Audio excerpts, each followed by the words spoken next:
ఇప్పుడు మన ప్రభుత్వం ఏర్పడిన తర్వాత రేవంత్ రెడ్డి గారు ముఖ్యమంత్రి అయిన తర్వాత మున్సిపాలిటీ శాఖ కూడా మరి రేవంత్ రెడ్డి గారు నిర్వహిస్తూ ఉన్నారు. మరి నిధులు తీసుకొని వచ్చి గల్లీ గల్లీలో సీసీ రోడ్లు మోరీలు అన్ని కూడా మనం చేయడం జరుగుతూ ఉన్నది. ప్రతి ఎక్కడ చూసినా అర్థంలాగా. అప్పుడు గతంలో సీసీ రోడ్లు వేసామన్నారు, మరి ఎక్కడ వేసిండ్రో అది మీకు ఎక్కడ కళ్ళకు కూడా కనిపిస్తలేదు మీకు. కాబట్టి ఇప్పుడు మీరు పోయి ఒకసారి చూడండి, అన్ని నాణ్యమైన నామ్స్ ప్రకారం అన్ని సీసీ రోడ్లు తర్వాత మోరీలు కూడా కట్టడం జరిగిందని చెప్తా ఉన్నాను. మళ్ళా టౌన్లోకి వచ్చినప్పుడు లో వోల్టేజ్ సమస్య ఉండేది. కరెంటు డిపార్ట్మెంట్ మీద రివ్యూ పెట్టేసి ఎక్కడెక్కడ పట్టణంలో కానీ నియోజకవర్గంలో కానీ ఎక్కడ కరెంటు ప్రాబ్లమ్స్ ఉన్నాయని చెప్పి ఫస్ట్ మనకు మొత్తం రాజశేఖర రెడ్డి గారు ఉన్నప్పుడే కరెంటు మనము అత్యధికంగా తయారు చేసుకున్నాం. కానీ వీళ్ళు వచ్చి టీఆర్ఎస్ వచ్చి 24 గంటలు కరెంట్ గొప్పలు చెప్పుకున్నారు. కానీ మనము కాంగ్రెస్ వాళ్ళు తయారు చేసిన కరెంటు మీదనే వాళ్ళు 10 సంవత్సరాలు పబ్బం గడుపుకున్నారు. తర్వాత ఎలాంటి డెవలప్మెంట్ చేయలేదు. 80,000 కోట్లు అప్పు చేసిపోయినారు కరెంటు మీద. అటువంటిది కాంగ్రెస్ రాగానే కరెంటు పోయింది కానీ ఒక బద్నాం చేసే ప్రయత్నం చేశారు. కానీ మళ్ళీ దాన్ని చక్కదిద్ది మీకు ఇప్పుడు కూడా కొత్త థర్మల్ స్టేషన్స్ కరెంట్ తయారు చేస్తూ ఉన్నారు, సోలార్ ద్వారా కరెంట్ తయారు చేస్తూ ఉన్నారు. అటువంటిది మళ్ళీ ఈరోజు నారాయణఖేడ్ టౌన్లో ఎక్కడ కూడా లో వోల్టేజ్ లేదు. ఎక్కడ తిరిగినా కూడా ఎక్కడెక్కడ లో వోల్టేజ్ ఉందన్నారో అక్కడక్కడ మనం అన్ని ట్రాన్స్ఫార్మర్లు బిగించుకున్నాం. ముఖ్యంగా సువర్ణ టాకీస్ గల్లీలో, తర్వాత బైపాస్లో, రేమాన్ కాలనీలో, మళ్ళీ ఇప్పుడు కొత్తగా చేసే రింగ్ రోడ్లో, మళ్ళీ ఇక్కడ కూడా పటేల్ కాలనీలో, మళ్ళీ అక్కడ మనకు ఇది మన వక్ఫ్ జాగాలో కూడా అక్కడ కూడా మనం మొత్తం ఇన్ని ట్రాన్స్ఫార్మర్లు కొత్తగా చేసుకోవడం జరిగింది. మొత్తం ఇంచుమించు 15 ట్రాన్స్ఫార్మర్లు. మరి కొత్తగా లైన్లు ఇది వేరే గ్రామాలకు ఇక్కడ నుంచి ఏదైతే 130 పెద్ద సబ్స్టేషన్కి వెళ్ళి సపరేట్ లైన్లు గుంజడం జరిగింది. దాని ద్వారా నారాయణఖేడ్లో లో వోల్టేజ్ సమస్య లేకుండా పోయింది. ఇంకా కూడా మనకు ముందు లో వోల్టేజ్ సమస్య ఉండకుండా నారాయణఖేడ్లో ఎక్కడ కూడా జాగా లేకుంటే తీసుకొని పోయి తిమ్మాపూర్లో జాగా చూసి అక్కడ 33/11 kV సబ్స్టేషన్ మనం వేసినాం. గత 10 సంవత్సరాల నుంచే ఒక బై ఎలక్షన్లో తప్ప ఇప్పటి వరకు కొత్త సబ్స్టేషన్ అనేది నారాయణఖేడ్లో ఎక్కడ వేయలేదని చెప్తా ఉన్నాం. మనమే వచ్చిన తర్వాత కొత్త సబ్స్టేషన్ ఇచ్చినాం. మళ్ళీ కొత్తగా 132 kV మంగళపేటలో ఎక్కడైతే పెద్దగా సబ్స్టేషన్ ఉందో అటువంటిది కూడా మళ్ళీ శాంక్షన్ చేయడం జరిగింది. అక్కడ మొత్తం సిరిగాపూర్ మండలంలో త్వరలో అది పని స్టార్ట్ అవుతుంది. ఇంకా కొత్తగా 33/11 సబ్స్టేషన్లు కూడా మనం శాంక్షన్ చేసుకోనికి ప్రపోజల్ పెట్టడం జరిగింది. మరి మీరు అందరూ చూస్తూ ఉన్నారు, ఈరోజు సింగూరు రిపేర్కి వచ్చింది. తాగడానికి నీళ్లకు మనకు ఎండాకాలం వస్తేనే నారాయణఖేడ్కు నీళ్లు అందుబాటులో ఉండేటివి కావు. చాలా నీళ్లు మనకు తాగే నీళ్ళది కష్టంగా ఉండే. అటువంటిది దాన్ని రివైవ్ చేపించి ప్రాజెక్ట్ని ₹1 కోటి తీసుకొని వచ్చి కేవలం నారాయణఖేడ్ మున్సిపాలిటీకే ఎండాకాలంలో నీళ్లు ఇంకా అవసరం పడితే మన కలెక్టర్ గారి దగ్గర సమ్మర్ యాక్షన్ ప్లాన్ మనకు మార్చ్ ఎండింగ్లో తయారు చేస్తుంది. కానీ సింగూరు నీళ్లు పోతా ఉన్నాయని చెప్పేసి ఫిబ్రవరిలోనే నారాయణఖేడ్ నియోజకవర్గానికి నీళ్ళ కష్టం వస్తుంది ముందర అని ముందు చూపుతోని సమ్మర్ యాక్షన్ ప్లాన్ తయారు చేపించి మొత్తం ప్రతి గల్లీలో ప్రతి ఊర్లలో కూడా ఎక్కడెక్కడ అవసరం ఉన్నాయో బోర్లు కొట్టించి వాటికి మోటార్ శాంక్షన్ చేసి నేను గల్లీలో నీళ్ళు ఆపే విధంగా మనం కృషి చేస్తూ ఉన్నామని చెప్పేసి. పారిశుద్ధ్యం మీరు అందరూ చూస్తూ ఉన్నారు. మొత్తం మనకు వర్షాకాలం వస్తే మొత్తం రోడ్డు మీద నీళ్లు పోతా ఉన్నాయి మనకు రాజీవ్ చౌక్లో అవన్నీ. అటువంటిది 46 లక్షలతోని మనం ఇప్పుడు అక్కడ కల్వర్ట్ చేసి నీళ్లు మొత్తం డైవర్ట్ చేస్తూ ఉన్నాం.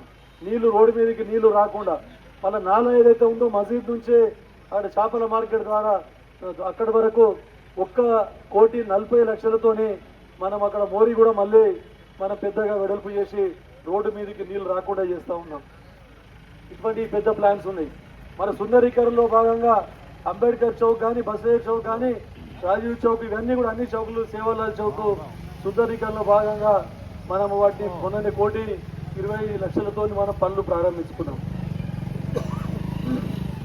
రేవంత్ రెడ్డి గారు మనకిచ్చిన 15 కోట్లతోని గల్లీలో మనం సీసీ రోడ్లు మోరీలు వేసుకోవడం జరిగింది. ఇప్పుడు నగరాభివృద్ధి ఫండ్స్లో మళ్ళీ కూడా మనకు 15 కోట్లు వచ్చినాయి. ఆ 15 కోట్లతో కూడా మనము గల్లీలలో రోడ్లు వేసుకోవడం జరుగుతుంది. మళ్ళీ ఎక్కడెక్కడైతే మెయిన్ రోడ్లు మనకు అదొకటే నేషనల్ హైవేలో ఉంది. చాలామంది అనుకుంటుండొచ్చు, అరే ఇది అన్ని ఇద్దరు ఎమ్మెల్యే ఉన్నారు, ఎంపీ ఉన్నారు, ఇది ఒక్క రోడ్ మెయిన్ రోడ్ మంచిగా చేపిస్తలేరని. మా చేతిలో లేదని ఇప్పుడు, ఎందుకంటే నేషనల్ హైవే అథారిటీ పరిధిలో ఉన్నది రోడ్డు. మేము రిపేర్ చేయించుడు తప్ప కొత్త రోడ్ అయ్యేకాల నుంచి అది పంచగామ కమాన్, దాని తర్వాత బానాపూర్, మళ్ళీ అనురాధ కాలేజ్ వరకు కూడా రోడ్ కంప్లీట్ చేయడం జరుగుతుంది ఈ ఎలక్షన్ తర్వాత అని మీకు అందరికీ చెప్తా ఉన్నాం. దాన్ని ఆల్రెడీ 5 కోట్లతోని మనం డాంబర్ కూడా పెట్టడం జరిగింది. 5 కోట్లతోని దాన్ని మొత్తం డాంబర్ చేపియాలి, రాజన్న డాంబర్ వరకు కూడా అది శాంక్షన్ అయితే ఆ రోడ్ మొత్తం డాంబర్ రోడ్ అయిపోతుందని, ట్రాఫిక్ మొత్తం బయటకు వెళ్ళిపోతా ఉన్నది ఇప్పుడు, అప్పుడు ఇంకా కూడా ముందుకు పోతుందని చెప్తా ఉన్నాం. ఇది ఒకటే కాకుండా మళ్ళా కొత్తగా ప్రతిపాదనలు మేము చెప్పినాము. వాళ్ళు ఎందుకంటే పిఎం కుసుమ్ యోజనల కొత్త కరెంట్ తయారు చేసుకోవడానికి మనం డంపింగ్ యార్డ్ దగ్గర 10 ఎకరాల జాగుంటే చెత్త తీసుకుపోయి అక్కడ వేస్తున్నాం. అక్కడ ఒక సోలార్ ప్లాంట్ కట్టి నారాయణఖేడ్ మున్సిపాలిటీకి కరెంటు, సోలార్ కరెంటు తయారు చేసి సప్లై చేసే విధంగా దానికి కూడా మేము ప్లాన్ చేసినాం. మన కరెంటు బిల్లు, మున్సిపాలిటీకి కరెంటు బిల్లు రాకుండా అక్కడ కరెంట్ తయారు చేసి కూడా మనం మున్సిపాలిటీకి ఇస్తామని చెప్తా ఉన్నాం. ఇట్లాంటి ఎన్నో ముందు చూపుతూ పోతా ఉన్నాం. ఎందుకంటే గత ప్రభుత్వం 10 సంవత్సరాలు ఏం చేయలేదు, మీకు అందరికీ తెలుసు. ఖాళీ రియల్ ఎస్టేట్ భూములు వెంచర్లు వేసుకున్నారు. ఆ వెంచర్లకు కూడా మొత్తం గవర్నమెంట్ కరెంటు సామాను, గవర్నమెంట్ సప్లై చేసిన స్తంభాలు, గవర్నమెంట్ సప్లై చేసిన వైర్ మొత్తము వాళ్ళ వెంచర్లలో వేసుకున్నారు. ఇప్పుడు అట్లా కాకుండా పకడ్బందీ ప్రణాళిక రూపొందించి మేమందరం ముందుకు తీసుకుపోతా ఉన్నాం. ఎంపీ ఫండ్స్తోని, ఎమ్మెల్యే ఫండ్స్తోని, మున్సిపల్ ఫండ్స్తోని ఇంకా కూడా అభివృద్ధి చేసి చూపిస్తామని చెప్తా ఉన్నాం. మా ప్రణాళికలు ఇంకోటి కూడా పెట్టదలుచుకున్నాం. మేము త్వరలో ఈ మోరీలన్నీ గత మున్సిపాలిటీలో కూడా మనం అనుకున్నాం ఏంది అండర్ గ్రౌండ్ డ్రైనేజ్ చేస్తామని చెప్పేసి, కానీ అప్పుడు మన ప్రభుత్వం ఏర్పడలేదు, వాళ్ళ ప్రభుత్వం ఉండే. ఇప్పుడు మా ప్రభుత్వం వచ్చింది, ముఖ్యమంత్రి రేవంత్ రెడ్డి గారు, మున్సిపల్ శాఖ మంత్రి, వాళ్ళతో మాట్లాడి కనీసం అన్ని మోరీలు లేకున్నా మెయిన్ రోడ్లో ఉండే మోరీలు అండర్ గ్రౌండ్ డ్రైనేజ్ చేయడానికి మేము ప్రయత్నిస్తామని చెప్పేసి మీకు అందరికీ చెప్తా ఉన్నాం. సో ఇట్లాంటి కార్యక్రమాలు ఎన్నో ఉన్నాయి. కాబట్టి ముఖ్యంగా మనకు కావాల్సింది కరెంటు, తాగే నీళ్లు, తర్వాత రోడ్లు. ఇక ఇందిరమ్మ ఇండ్ల గురించి అయితే మీకు బాగా తెలుసు. 200 ఇండ్లు శాంక్షన్ చేసినాం, 70 ఆల్మోస్ట్ కంప్లీట్ స్టేజ్కి వచ్చినాయి, కొన్ని ఇనాగ్రేషన్ కూడా చేసినాం.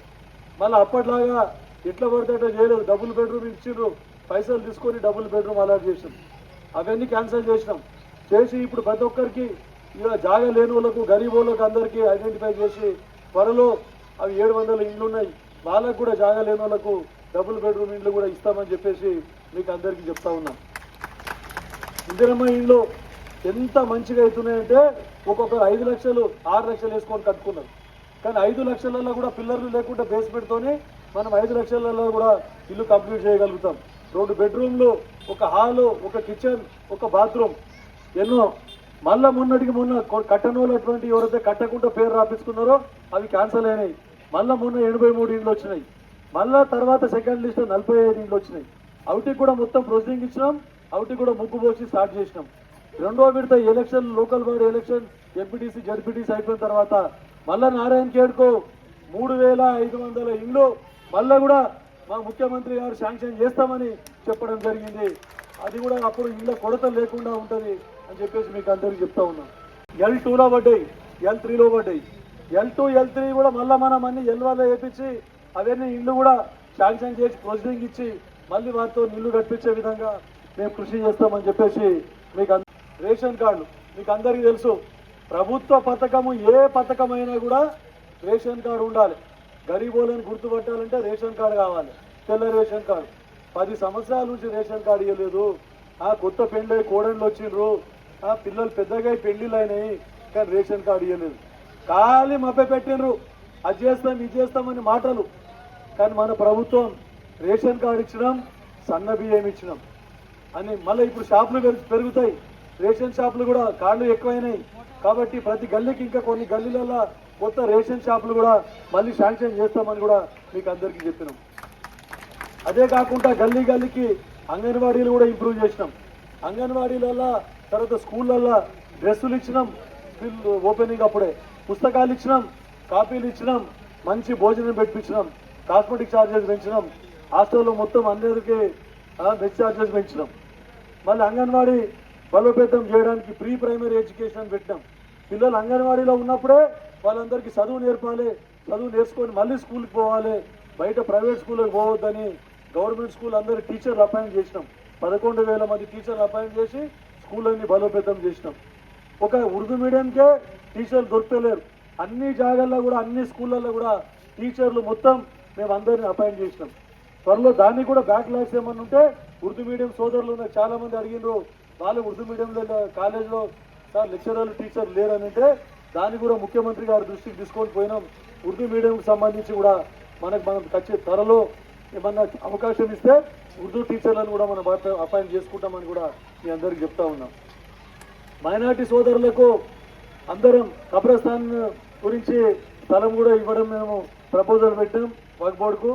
తర్వాత అదొకటే కాకుండా మళ్ళా మనం షాదీఖానా గురించి 1 కోటి రూపాయలతో ప్రతిపాదించినాం. వాళ్ళు వక్ఫ్ బోర్డులు గవర్నమెంట్కు పంపిండ్రు. త్వరలో అది కూడా మేము కంప్లీట్ చేస్తామని చెప్పేసి మీకు అందరికీ చెప్తా ఉన్నాం. అదొకటే కాకుండా మీకు అన్ని రామ మందిర్కి కూడా 50 లక్షల రూపాయలు శాంక్షన్ చేయించినాం. ఇటువంటి అన్ని మతాలన్నీ సేవాలాల్ చౌక్ సేవాలాల్ గురించి బంజారా సోదరులందరికీ 2 కోట్లతోని అక్కడ సేవాలాల్ భవన్ కూడా త్వరలో మేము ఫౌండేషన్ స్టార్ట్ చేయబోతున్నాం అక్కడ మా మండల ఆఫీస్ దగ్గర. అన్ని కులాలకు కొంతమంది క్రిస్టియన్ సోదరులు వచ్చి అడిగింది. క్రిస్టియన్ సోదరులకు కూడా ఇక్కడ జాగా దూరం అలాట్ చేపించి వారికి కూడా 2 కోట్ల రూపాయలు శాంక్షన్ చేపించి క్రిస్టియన్ కమ్యూనిటీ హాల్ కూడా కట్టే విధంగా మేము కృషి చేస్తామని చెప్పేసి క్రిస్టియన్ సోదరులకు మైనార్టీ సోదరులకు కూడా మేము అందరికీ చెప్తా ఉన్నాం. ఇది ముందు చూపుతోని ఫ్యూచర్ దృష్టితోని విజన్తోని ఇవన్నీ మేము పనులు చేసుకుంటూ పోతా ఉన్నాం. కాబట్టి గుర్తించండి, ఏ ప్రభుత్వం మంచిగా పనిచేసింది 10 సంవత్సరాలు అప్పుడు చూసిండ్రు. మళ్ళీ మన కష్టం ఏంటంటే సోనియా గాంధీ గారు వచ్చినప్పుడు తెలంగాణ ఇచ్చినప్పుడు 17,000 కోట్ల రూపాయలు నగదు బడ్జెట్ ఉండే. మరి మనకు రేవంత్ రెడ్డి గారికి అప్పచెప్పినప్పుడు 7.5 లక్షల కోట్ల రూపాయలు అప్పుతో అప్పచెప్పారు. మనకు అప్పు తీసుకుంటా మిత్తి కట్టుకుంటా ఇవన్నీ సంక్షేమ పథకాలు మనం కంటిన్యూ చేస్తూ ఉన్నాం. మీకు అందరికీ తెలుసు 200 యూనిట్ల వరకు ఫ్రీ కరెంట్ ఇస్తూ ఉన్నాం. ప్రతి ఒక్కరికి బెనిఫిట్ అయింది. సిలిండర్లు 500కే ఇవ్వడం జరిగింది. తర్వాత ఎంతోమందికి సన్న బియ్యం ఇస్తూ ఉన్నాం ఇప్పుడు రేషన్ కార్డుల మీద. ఇటువంటివన్నీ కూడా మనం తీసుకొని పోతా ఉన్నాం ముందు. మళ్ళీ అన్ని మహిళా సోదరుల మీదనే అన్ని ఆడవాళ్ళ పేరు మీదనే ఇస్తూ ఉన్నారు రేవంత్ రెడ్డి గారు. రేషన్ కార్డు ఇచ్చిన మహిళా సోదరి మళ్ళ మీదనే మళ్ళీ ఐకేపీ రుణాలు ఏవైతే ఉండనో వడ్డీ కూడా మాఫ్ చేయడం జరిగింది. అదొకటే కాకుండా మళ్ళీ మొన్నటికి మొన్న వీధి వ్యాపారస్తులకు అందరికీ రోడ్డు మీద ఎవరైతే దుకాణాలు పెట్టుకొని వ్యాపారం చేసుకుంటున్నారో వాళ్ళందరికీ 10,000 రూపాయలు కూడా ఇవ్వడం జరిగింది. మళ్ళీ వారు ఎవరైనా ముందుకొస్తే వారికి 50,000 రూపాయలు బ్యాంకు ద్వారా లోన్ ఇప్పించి వాళ్ళ వ్యాపారాన్ని వృద్ధి చేసే విధంగా కృషి చేస్తాం. మహిళా సోదరీమణులు కూడా ఎవరైనా ముందుకొచ్చి పెద్ద చిన్న పరిశ్రమలు ఏర్పాటు చేసుకుంటే వారికి కూడా బ్యాంకుల ద్వారా లోన్ ఇచ్చి సంఘాల ద్వారా లోన్ ఇచ్చి వారికి కూడా బిజినెస్ ఇంప్రూవ్ చేసే విధంగా కృషి చేస్తాం. ఈ ప్రభుత్వం కాంగ్రెస్ ప్రభుత్వం మాటల ప్రభుత్వం కాదు, చేతుల ప్రభుత్వం. తక్కువ మాట్లాడతాం, ఎక్కువ పని చేస్తాం. గత ప్రభుత్వం ఎక్కువ మాట్లాడింది, పనులు ఏం 0 పనులు చేసింది. కాబట్టి మరొకసారి 3 అభ్యర్థులను కూడా చాలా యువకులు ఉన్నారు. మహేష్ LLB చదువుతా ఉన్నాడు, మంచి విద్యావంతుడు. ఆయన ఇక్కడ ఎస్టీ రిజర్వేషన్ రావడం వల్ల ఆయనకు అవకాశం కల్పించినాం. షారూక్ ఖాన్ ఆయన పాపం ఇసుక వ్యాపారం చిన్న లారీ ట్రాన్స్పోర్ట్ పెట్టుకొని మన 2 సంవత్సరాలు నేను ఎమ్మెల్యే అయిన తర్వాత యూత్ కాంగ్రెస్ దాంట్లో గెలిచి ప్రతి దానికి ప్రతి గల్లీలో ఎక్కడైనా ఏ పనున్నా రేషన్ కార్డులు కానీ పెన్షన్ల గురించి కానీ అన్నీ కూడా మొత్తం MRO ఆఫీస్ పోయి MDO మున్సిపల్ ఆఫీస్ పోయి ప్రతి ఒక్కటి కూడా ఆయన దగ్గర ఉండి అప్లికేషన్లు పెట్టిపోయడం ప్రజా సేవ చేయడం జరిగింది. వారందరికీ 2 సంవత్సరాల నుంచి పని చేస్తూ ఉన్నాడు. కాబట్టి ఆయనను కూడా కాంగ్రెస్ పార్టీకి ఓటేసి ఆశీర్వాద్ కౌన్సిలర్ని గెలిపించాలని చెప్పేసి మీకు అందరికీ కోరుకుంటున్నాను. గురించి అయితే మీకు చెప్పవలసిన అవసరం లేదు, ఆల్రెడీ ఒకసారి చేసిండు ఆయన. గెలిపించారు మీరు, గెలిపించడం మన గవర్నమెంట్ లేదు. వాళ్ళ మున్సిపల్ చైర్మన్ మొత్తం వాళ్ళ ముఖ్యమంత్రి మన కాంగ్రెస్ వాళ్ళ కౌన్సిలర్లో పనిచేయాలంటే కొట్లాడితేనే పనులు ఇచ్చింది, లేకుంటే లేదు. అది కూడా అరకొరగా. అందుకనే కాంగ్రెస్ కౌన్సిలర్లు కొంతమంది పని చేయలేకపోయింది. ఇప్పుడు మన ప్రభుత్వం ఉన్నది, ముఖ్యమంత్రి గారు ఉన్నారు, ఎంపీ గారి ఫండ్స్ వస్తాయి, నా ఫండ్స్ వస్తాయి, మున్సిపల్ ఫండ్స్ వస్తాయి. ప్రతి గల్లీలో కూడా ఏ పనులు ఉన్నా కూడా ఖచ్చితంగా అభివృద్ధి చేస్తాము. కాబట్టి వివేక్ కూడా కాంగ్రెస్ పార్టీ చేతి గుర్తు కొట్టేసి అందరి కౌన్సిలర్ను అత్యధిక మెజార్టీతో గెలిపేయాలని చెప్పేసి కోరుకుంటూ ముగిస్తా ఉన్నాను. జై జై కాంగ్రెస్, జై కాంగ్రెస్.